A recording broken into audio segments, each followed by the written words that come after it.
तो अभी टाइम दिए हैं पुलिस को, पुलिस बोला है टाइम लिया है, 2-3 दिन का टाइम लिया है, कुछ नहीं करेगा तो कुछ नेक्स्ट स्टेप लेंगे लोग।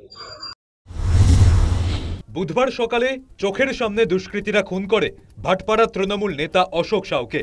এলাকায় লাগানো ছিল সিসিটিভি। দুষ্কৃতীরা বোমাবাজি করতে করতে এলো, খুন করে চলে গেল। সমস্ত ছবি সিসিটিভি ফুটেজে ধরা পড়ার কথা। খুনের পর চলে গেছে 3 দিন, এখনো পর্যন্ত গ্রেফতার একজনই। অথচ অশোক সাউয়ের ভাইয়েরা বলছেন খুনিরা চোখের সামনে ঘুরে বেড়াচ্ছে, এমনকি পার্টিও করছে। से नहीं पहचानते हैं, चेहरा से पहचानते हैं, चेहरा से पहचानते हैं। हाँ, चेहरा से। हाँ, अभी घूम रहा है, वीडियो स्टेटस लगा रहे हैं लोग, जाइलों में घूम रहे हैं लोग, पार्टी कर रहे हैं लोग। कि केन अपनी कैमरा লাগিয়েছেন कि যখন খুন হয় তখন ক্যামেরা খারাপ হয়ে যায়, এমনি মদ খাই যায় ওর জন্য হয় ক্যামেরাতে দেখা পড়ে যায় দর, আর যখন মর্ডার হয় তখন ক্যামেরা খারাপ হয়ে যায় কেন?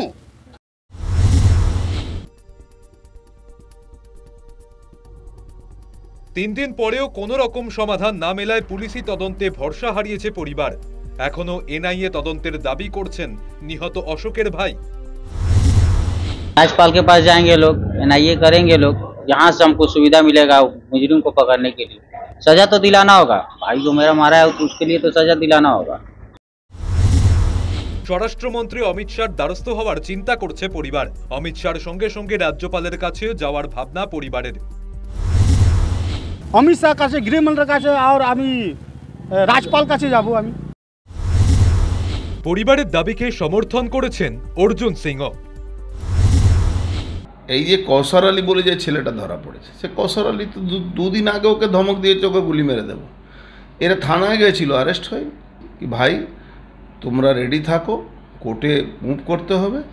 আর এফআইআর যে হয়েছে তার কপিটাও আমরা হোম মিনিস্ট্রিকেও পাঠিয়েছি, একটা চিঠি লিখেও পাঠিয়েছি যাতে ইমিডিয়েট এই কেসটাকে এনআইএতে নেওয়া হয়। কেন 3/4 যে এক্সপ্লোসিভ একটা আছে সেখানে এনআইএ তদন্ত করতে পারে।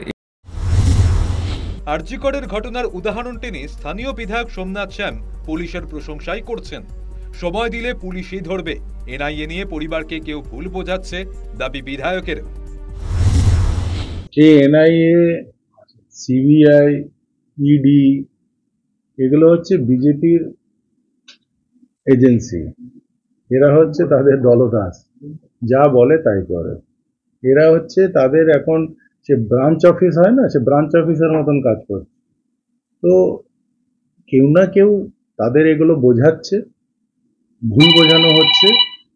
মানুষ দেখেছে, বাংলার মানুষ দেখতে পেয়েছে যে আরজিকরের ঘটনাতে যা তথ্য পুলিশ দিয়েছিল, বাঙাল পুলিশ, এবং যে নথিপত্র জোগাড় করে পুলিশ দিয়েছিল তার থেকে একটা বেশি ইস্যু বা একটা পাতাও কিন্তু সিবিআই যোগ করতে পারেনি।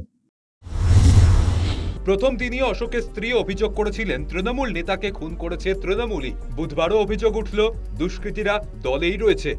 বিরোধীরা আশঙ্কা প্রকাশ করছেন আরো অনেক খুনের মতো এই খুনের তদন্ত অসমাপ্ত থেকে যাবে না তো? খুনিরা ধরা পড়বে তো? জিজ্ঞাসা সাধারণ মানুষের। যে এই যে প্রশাসন তারা কত দ্রুত এই যে ঘটনার কিনারা করতে পারেন। এলাকার বিধায়ক, জগদ্দলের বিধায়ক সোমনাথ শ্যাম, তৃণমূলের বিধায়ক, তিনি কিন্তু বলছেন যে এই যে ঘটনা ঘটেছে তার কিন্তু পুলিশ সম্পূর্ণ তদন্ত চালাচ্ছে। দ্রুত, যেহেতু এলাকায় বিভিন্ন সিসিটিভি আছে, সেই সিসিটিভি খতিয়ে দেখে দুষ্কৃতীদের দ্রুত গ্রেপ্তার করবে এই আশ্বাস কিন্তু তিনি দিচ্ছেন। এখন দেখার বিষয় প্রশাসন কত দ্রুত এই দুষ্কৃতীদের গ্রেপ্তার করতে পারে সেদিকেই তাকিয়ে আছে ভীত সন্ত্রস্ত পরিবার। জগদ্দল থেকে মাসুম আক্তার, নিউজ টাইম।